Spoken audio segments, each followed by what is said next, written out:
Hello നമസ്കാരം. താരസ് wonder കിച്ചണിലേക്ക് എല്ലാവർക്കും സ്വാഗതം. നമ്മൾ ഇന്നൊരു വെജിറ്റബിൾ കറിയുടെ റെസിപ്പി ആയിട്ടാണ് വന്നേക്കണത്. സാധാരണ നമ്മൾ ഉണ്ടാക്കണത് വൻപയർ മത്തങ്ങ എരിശ്ശേരിയാണ് വെക്കാറുള്ളത്. ചേനയൊക്കെ കൂട്ടി ഇത് ഞാൻ വൻപയർ ഏത്തയ്ക്ക കായ എരിശ്ശേരിയാണ് വെക്കണത്. അപ്പോൾ അത് രണ്ടും കൂടി മാത്രം ഇട്ടിട്ട് നമ്മൾ എരിശ്ശേരി വയ്ക്കുന്ന ഒരു വീഡിയോ ആണ് ഞാൻ കാണിക്കണത്. അപ്പോൾ അതിനുവേണ്ടി ഇത്രയും കായയും ഞാൻ പയർ ഒരു 200 ഗ്രാമോളം പയറും കൂടിയാണ് എടുത്തേക്കണം. ഈ പയർ 5-6 മണിക്കൂർ വരെ വെള്ളത്തിലിട്ടിട്ട് നമുക്കതൊന്ന് കുക്കറിലിട്ട് വേവിച്ചെടുക്കാം. അതിലൊക്കെ ഞാനൊരു സവാളയും 2 പച്ചമുളകും കറിവേപ്പിലൊക്കെ ചേർക്കുന്നുണ്ട്. പിന്നെ നമ്മൾ പാകത്തിന് ഉപ്പും കൂടി ചേർത്തിട്ടൊരു 3-4 വിസിൽ കേട്ട് വരുമ്പോൾ തന്നെ പയർ നന്നായിട്ട് വെന്ത് കിട്ടും. പയർ കുതിർന്നേക്കണം കാരണം തന്നെ കുറേ നേരം നമ്മൾ വിസിൽ അടുപ്പിക്കേണ്ട ആവശ്യമില്ല. പിന്നെ കായ നമ്മൾ തണുത്ത കഞ്ഞിവെള്ളത്തിൽ അരിഞ്ഞിടണമെങ്കിൽ നന്നായിട്ട് കറയൊക്കെ പോകും. ഇപ്പോൾ ഒരു അരമണിക്കൂർ നേരം മുമ്പ് അരിഞ്ഞിട്ട് നമ്മൾ അതിൻ്റെ കറയൊക്കെ കളഞ്ഞതിന് ശേഷം കഴുകിയെടുത്തതാണത്. അപ്പോൾ കായ നമ്മൾ പയർ വെന്തതിന് ശേഷം പയറിൻ്റെ മുകളിലൊക്കെ ഇട്ടിട്ട് ഒരു വിസിൽ കേട്ടാൽ മതിയാകും.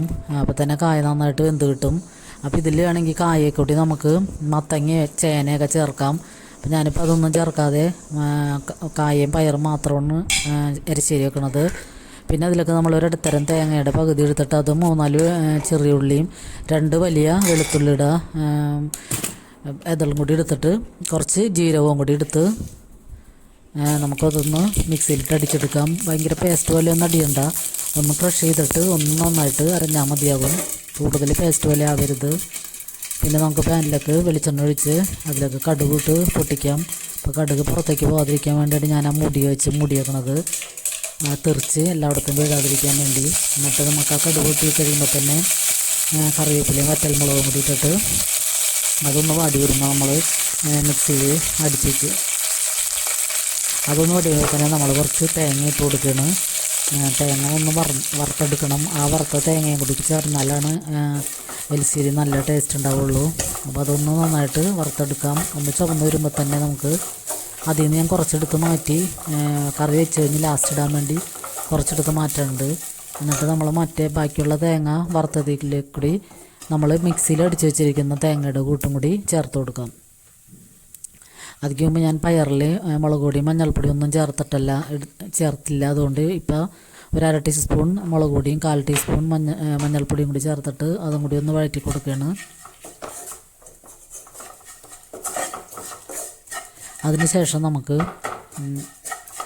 മിക്സിയിലടിച്ച തേങ്ങയുടെ കൂട്ടും കൂടി ചേർത്തിട്ട് പാകത്തിന് ഉപ്പും കൂടി ചേർത്ത് കൊടുക്കാം. എന്നിട്ട് അതൊന്ന് ചൂടായി വരുമ്പോൾ തന്നെ നമുക്ക് പയറും കായയും കൂടി വേവിച്ചതും കൂടി ചേർത്ത് കൊടുക്കാം. ഇപ്പോൾ നമ്മുടെ ഇപ്പം പച്ചക്കറിയൊക്കെ കിട്ടുന്ന ഈ സീസണിൽ ഇങ്ങനത്തെ പലതരം വെറൈറ്റി കറികളൊക്കെ നമുക്ക് ട്രൈ ചെയ്യാൻ പറ്റും. അപ്പോൾ നമ്മൾ എരിശ്ശേരിയൊക്കെ 1-2 പ്രാവശ്യം ഓണത്തിനും ഇതിനൊക്കെ 1-2 പ്രാവശ്യമൊക്കെ ഉണ്ടാക്കുള്ളൂ. അപ്പോൾ ഇങ്ങനെയാകുമ്പോൾ നമുക്ക് പച്ചക്കറികൾ കൊണ്ട് പലതരം വിഭവങ്ങളൊക്കെ കറികളൊക്കെ ഉണ്ടാക്കാൻ ട്രൈ ചെയ്യാൻ പറ്റും.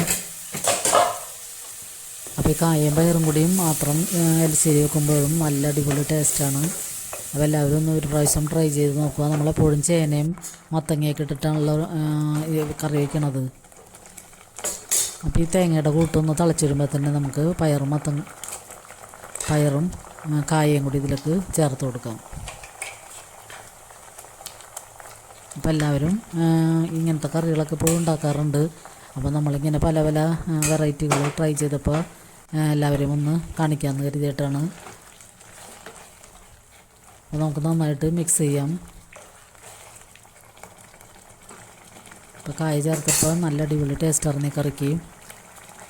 പിന്നെ നമുക്ക് ഉപ്പുണ്ടാവും നമുക്ക് നോക്കിയിട്ട് പാകത്തിന് ഉപ്പും കൂടി ചേർത്ത് കൊടുക്കാം. പിന്നെ നമ്മൾ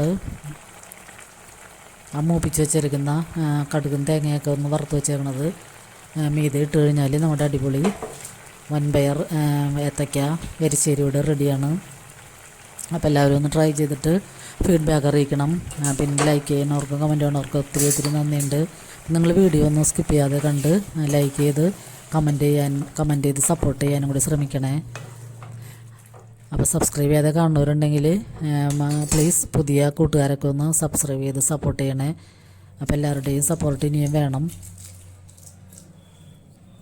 അപ്പോൾ നമ്മുടെ ക്രിസ്മസ് വരെയും എല്ലാം പച്ചക്കറികളുടെയൊക്കെ വെജിറ്റേറിയൻ കറികളുടെയൊക്കെ റെസിപ്പീസാണ്. അപ്പോൾ എല്ലാവരും ഒന്ന് സപ്പോർട്ട് ചെയ്യണേ. അപ്പോൾ ക്രിസ്മസോടുകൂടിയാണ് നമ്മൾ നോൺ വെജൊക്കെ കറികളുടെയൊക്കെ വീഡിയോ ഒക്കെ ഇടുന്നത്. അപ്പോൾ എല്ലാവർക്കും ഒരുപാട് നന്ദി.